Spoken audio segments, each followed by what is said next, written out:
So today's video mga kayamin, dito tayo sa may sa gym ng Villasis dahil nga gaganap dito ang Miss Gay, so may ayusan tayo.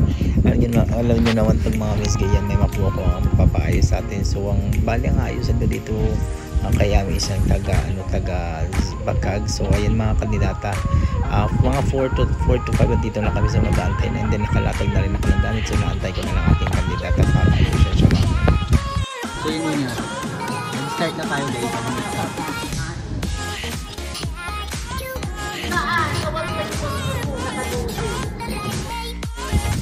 So yun yan, mga 4 to 5 na siya. So mag-start na ako magbuhos. So kung nakikita nyo naman ako na rin nabubuhos. So wala kasi ako na akong assistant at busy nga mga kabaklan. So ang ginamit ko dyan yung usual na ginagamit ng mga nagpa-pageant yan. Nakikita nyo medyo green yung nilalagay kong body foundation. Actually body foundation yan. Sorry, nakamali ako. And then yun nga, kinaganyan lang usually ginagawa para magbubuhos. Maglalagay mo na tayo ng jade ang tawag yan, yung body foundation na yan. Gina-apply mo yan, lagyan mo lang siya ng tubig. Then kailangan isang way lang paglalagay mo, din kulay green yan. Ayan, kung nakikita nyo naman parang hindi siya yung white na white dahil nga body foundation yan. Pag nakikita mo yan sa personal, green talaga siya. Kailangan mo siyang basahin. Then actually nakalagay yan sa parang lalagyanan, so dinurog-durog ko lang para hindi na rin ako maghihirapan. And as you can see, parang green talaga yung itsura niya. Ayan, so kailangan ko nabuhusan siya bago ako mag-makeup. Kaya nakikita nyo naman yung aking anak. Kaya nagsabi niya, lagyan ko daw ng yung kilikili niya. Hindi naman lahat, kasi hindi naman po kasi lahat ng mapuputi is talagang, alam mo yun, yung maputi din yung kilikili, yung mga singit-singitan. May mga talaga, may mga tao talagang kahit maputi ang part na maitim sa kanila, yung mga tinatago, yung mga singit, yung mga kilikili. Pero actually mga kayami, sa totoo lang maitim ako. Hindi na alam kung total maitim, pero yung kilikili ko, yung mga singit-singitan ko, yung mga kumindi. Hindi katulad ng mga maputi. Ewan ko ba ba't may ganun. So balik tayo sa topic. So sa kabilang kamay na ako, kita nyo naman puro lang pababa ang pag-apply ko at nagiging green yung kulay niya. So pagkatapos kasi niyang pagbubuhos ng jade niya, papatungan din natin yan ng orange blush. Actually guys, yung mga ginamit sa kanya is yung mga stock ko dito sa kwarto, dahil nga dati yan ang mga nausong ginagamit ng foundation yan nung di pa uso ang pigmented na foundation. So pwede mo yung gamitin sa mukha mo guys, dahil mga veterana sa mga pageant, ganyan pa rin ang ginagamit nila hanggang ngayon. Bukod sa nakakatipid siya, quality din yung niya, yung effect niya, and then mura lang din siya. So kung iisipin mo, pag yung liquid ang gagamitin natin sa sa katawan, although maganda nga talagang liquid, mahal siya. So hindi naman kasi lahat ng kandidata is nakakapasok. So itong anak ko na this first time yan din sumali sa ganito sa Miss Gates. Sabi ko siya, sige na, pag may budget ka, mag-solicit tayo para may magamit tayo. Sa sobrang hirap po ng pagiging makeup artist,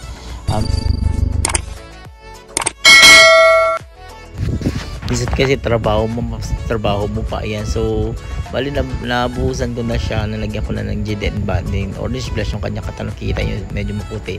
Marami lang kasing tatutong anak ko na to, pero maputi siya, kaya tignan nyo yung effect na sa kanya nung kita pa rin sa kanya yung mga tattoo. So hindi naman kasi full coverage yung core or yung jade na ginamit natin, pang pakinis lang yun pag nailawan, kaya yun ang effect ng core. So bali dyan guys, naglalagay na ako ng foundation, naka-prep na rin ako dyan.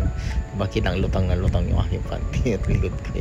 So sobrang init kasi dito sa gym guys. Sa totoo lang po, first time ko pong nag-makeup ng Miss Gay dito sa Villas na ang gym ang ginamit. Usually po kasi ang ginagamit namin pag sumasali ng mga pageant, laging dun sa auditorium. So itong Miss Gay Barbie na to ginamit is yung gym. So sobrang init, nakakainis.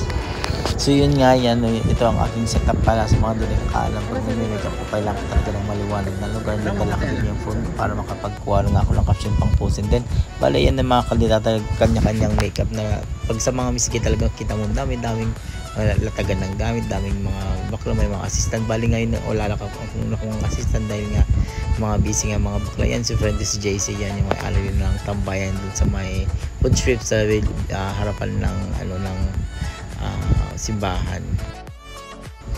So bali pa start na yung pageant. So makikita nyo naman ang dami talagang tao, may intermission number. Ayan, so ito na yung mga unang labas nila guys. Ayan yung production nila. So medyo sasayaw sila bago sila magpakilala.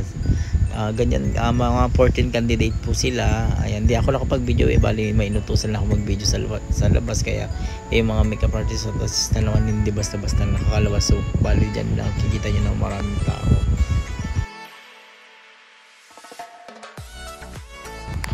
Ito naman guys yung bali, ito yung mga kasali sa talong costume. Dahil dalawang category to, Barbie 1 at Barbie 2. So ang Barbie 1 is mga talong costume. So bali ito yung ating costume na ginawa, rush lang to din dahil medyo late na yung pagpapatay dating ng mga patay namin. So ayan siya, nirampa lang na dahil hindi ko pa siya masyadong naayos dahil nga late na binigay sa amin yung mga pinatay namin. Sobrang magastos talaga itong pagdating dahil nga bagong tayo lahat ng ginamit namin din na delay din yung sa patay. So at least okay lang, natawid namin, wala naman problema, naayos naman lahat. Kita nyo naman yung aking anak, ayan. So yung aking kandidat, actually yung costume na inspired yan kay Queen Bolong, yung Pearl of the Ocean. This costume is adapted from the Bangus Festival of Zagupan, Pearl of the Ocean.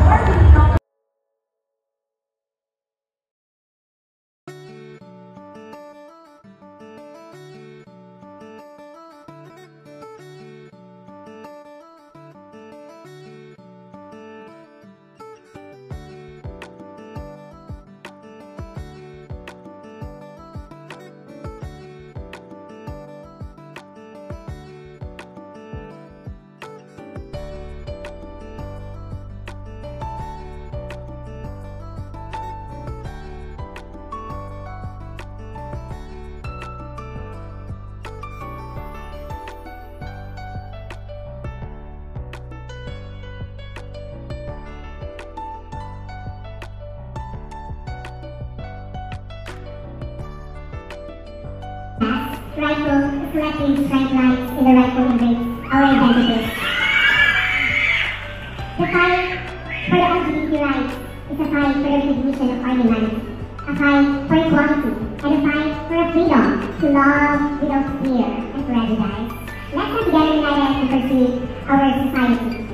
Ladies and gentlemen, I'm a first time joining Project 3. Thank you so much. Thank you very much, Project number 2.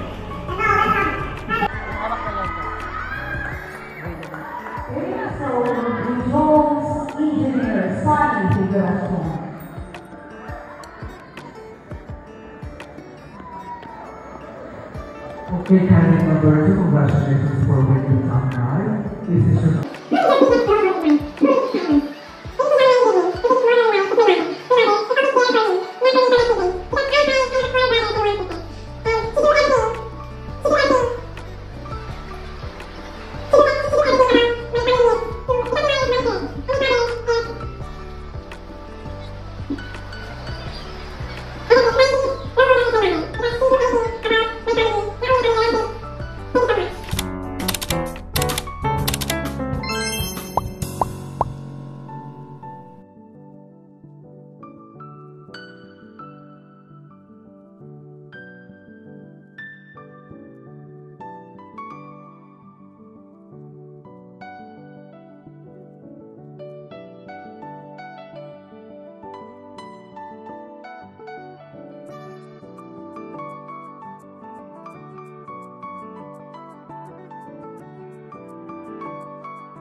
So yun nga, mag-start na tayo guys ng makeup. Taas, awas pa yung costume mo, nakatulog.